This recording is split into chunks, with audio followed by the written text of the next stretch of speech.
Were we born to be outside? I think so. You'd think our ancestors probably spent a huge amount of time outside. Yeah, and if you think about when I say outside, that also brings into play a number of other of the New Start letters that we haven't talked about. Exercise. You're much more likely to do good exercise outside. You're much more likely to get air. That's the right type of air outside. The other aspect about infrared light, briefly, is that trees are highly reflective of infrared light. In other words, if you're in an environment where there are trees are present, you're going to get much more of this beneficial infrared light than if you're in a concrete jungle. So plants like this.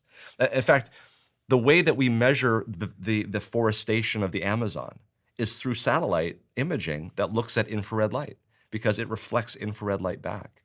So the best situation to be in is to be outside on a day where there's lots of green trees. We've known for decades that people who live in green spaces do much better in terms of diabetes, do much better in terms of hypertension, mortality, all of these things. Depression, all of these things, yeah. And when you think about this, you bring up a point in terms of correlation. How do we know it's not depression? We used to say, well, people who live in green spaces have more money. They have more access to things. Maybe that's what we're seeing. I just have to tell you this study. There was something called the Green Heart Study in South Louisville, Kentucky. They did an amazing thing. They took this 4 square mile area in South Louisville, Kentucky, urbanized area, and they measured everybody's HSCRP. What is HSCRP? Highly sensitive C-reactive protein. It's a marker of inflammation, and it's been correlated to bad things like stroke and heart attack. So if you have high levels of CRP, that's not good. So they measured about 700 people. And then they did something extraordinary. They purchased 8,000 mature trees, dug holes, and planted 8,000 trees into 4 square mile area. And these are trees with leaves on them. 2 years later, they come back and they measure all 700 people in their study, repeat the HRCRP, dropped by 13 to 20%, which correlated to about a 10 to 15% reduction in strokes. These people didn't change their socioeconomic status. They didn't institute an exercise program. And so really it kind of shoots in the heart the idea that the advantage that we see with green spaces has to do with something else that we're not measuring. I actually believe that, we'll talk about fresh air too, that things like these plants, but much bigger, this is kind of like a bonsai plant, but trees outside, they actually have a benefit. And what they represent, again, is these things that don't leverage the other parts of your body in terms of the chains that make all of the chains bigger because they're having a benefit. But you can't get the benefit of this if you're inside a house. So what should we do about this in terms of what changes should I make in my life to capitalize on this? This brand here is called Bond Charge. They do these red light devices. They do like red light saunas, blankets, masks. They're actually a sponsor of mine because I started wearing this and I think they found out. I started wearing it because of my girlfriend. Yeah.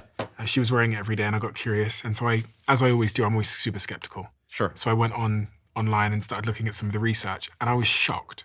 Yeah. It made no intuitive sense to me that a red light mask or any like red light device could have a profound, what I see as a profound impact on my health. Like I didn't believe it. Yes. To start with. Yes. It was like woo-woo stuff to me. Yeah. But I couldn't disprove it. Right. All the studies, many of which you've referenced, supported that it was having a profound impact. And as I've said on this podcast before, my girlfriend's always right. She's like always ahead of the curve and always right. So I started wearing her mask and now I have my own from Bond Charge. Yeah. Do you recommend these kinds of things? I think it's reasonable to do. I will say this. If you are getting enough infrared light from the sun, what we find in studies, not particularly with the mask, but we find in other things, is that these other areas don't have as much efficacy. It's almost to say, if you're on a ship with a bunch of people with scurvy and you already have a diet that's rich in vegetables and fruits, eating an extra lemon is not going to be that beneficial. So what do you do? like a lot of doctors do, we have shifts that go from 7 a.m. to 7 p.m. So you're in the hospital, you're not going to get outside. So at lunch, I try to get outside as much as I possibly can into the sun for my 15 minutes. What if you live in a cloudy country? So that's a good point. Clouds, because they are water molecules, will absorb a lot of the infrared light. And the problem is that that's exactly the type of light that you want to get. However, even on a cloudy day, being outside, you're going to get more infrared light than if you were inside. Yeah. Okay, so I still get the light I need when it's cloudy, but I just don't get a lot. Yes, exactly. Is there anything I can do to get, even if it's super cloudy, and I know I'm going to be indoors? What do I do then? Yeah. So the type of lights that we have inside, like these ones, like these, and actually, I think the UK and the United States are very similar in this regard, is that we really can't get the old incandescent bulbs. We're on LED or fluorescent. And if you think about what they've done in terms of these bulbs, the old incandescent bulbs used to give you a very broad spectrum. So all the way from, just near blue all the way down into the infrared. The way that they've made the bulbs more efficient, they said, hey, let's stop using energy to give off this light that we can't see and give a very narrow spectrum of light that we can see. So think about what they've done. They have, for the first time in the history of humanity, we are now being exposed to light in a very narrow spectrum without anything else. Whenever, in the history of humankind, when we light a candle, when we would go outside into the sunlight, when we would have a kerosene lamp, we were getting full spectrum. In other words, we were never getting blue light without red light. Now we're starting to get blue light without red light. So do I change my bulbs? It's difficult to do that because you can't pick up these incandescent bulbs, which brings me to, at least in the United States, we have laws now that outlaw the regular selling of incandescent bulbs because of energy efficiency. Oh yeah. I'm on Google now and I've typed in incandescent bulb.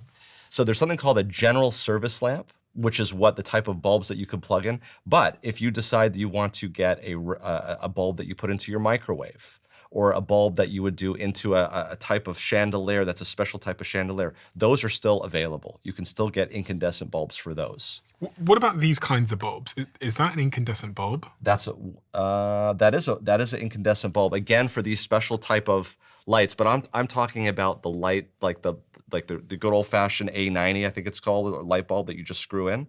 Those are the 120 watts. Those are getting more difficult. It's harder to find. You can't go down to your Home Depot and find them there. So Glenn Jeffrey, and this is a preprint that he's done. He actually took people that were working in this environment with LED bulbs. He's actually, it's not peer reviewed, it's not published yet, but it's a preprint. It's available on the internet. So I'm not speaking out of class. And what he did with 22 people is he switched out these LED bulbs and put in incandescent bulbs. And there was a 25% improvement in color differentiation in his study. What does that mean? They were able to distinguish colors 25% better than they were when they were exposed to LED. When I say LED bulbs, these are the bulbs that are high on the blue end. So why would that be? The retina, which is the back of your eye, wherein the light is coming in, there's these cones that are tremendously metabolically active. They're constantly updating, sending neural signals to the brain. And it's the one tissue in your body with the most amount of mitochondria. And it's because they have to supply a lot of energy. As somebody gets older, that mitochondria is not producing the same amount of energy. And so the ability of the energy that those cones have to draw on to do their work is less, and so they're not going to do the job as well. If you can perhaps increase the amount of output of energy from those mitochondria, you could improve the ability to visually perceive. And Glenn Jeffrey's done this study already, where he, for just 3 minutes, 670 nanometer light, very similar to that mask, in the eye, only in the morning, improved those people's ability to visualize and actually see. And what does that mean for the broader picture of our health? They would be able to distinguish colors better and actually improve their vision. That's basically what it means. And so the question goes back to the first question that you had at the very beginning of the podcast, which is, what is the effect of low energy output from the mitochondria? Well, it depends on what tissue the mitochondria is in. And so if it's in the eye, then it's going to be a better visual perception. If it's in the brain, it's dementia. If it's, see what I'm saying? So what we start to see is that a myriad of different diseases are affected by the sun.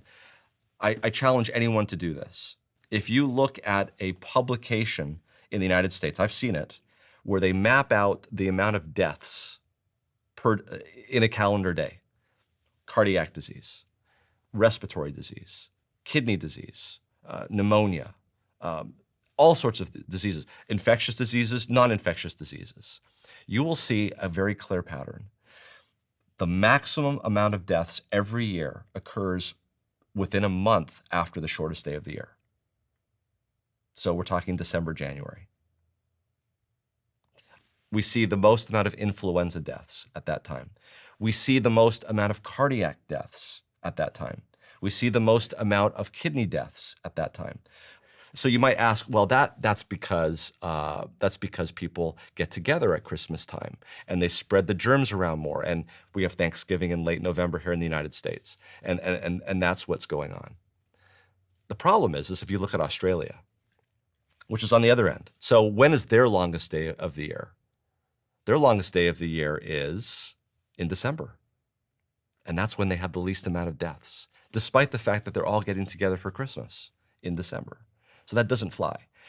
It's exactly the opposite. The most amount of deaths occur in Australia, in the Southern Hemisphere, in June to July. That's their winter. And so what you see is deaths are correlated to the length of the day. This is the reason why whenever they show you deaths in the year, they always have to seasonally adjust it. And the length of the day is a proxy for the amount of sunlight. Absolutely. You're much more likely to get sunlight on the longest day of the year than the shortest day of the year, especially when, and this is well known, there are some months, especially in people who are doing shift work, like 7 a.m. to 7 p.m., there's literally like December and January, you will not see the sun because you are going off to work before the sun gets up, and you're coming home after the sun is long set. So you're not able to see the sun. And so you could go literally weeks without seeing the sun at all.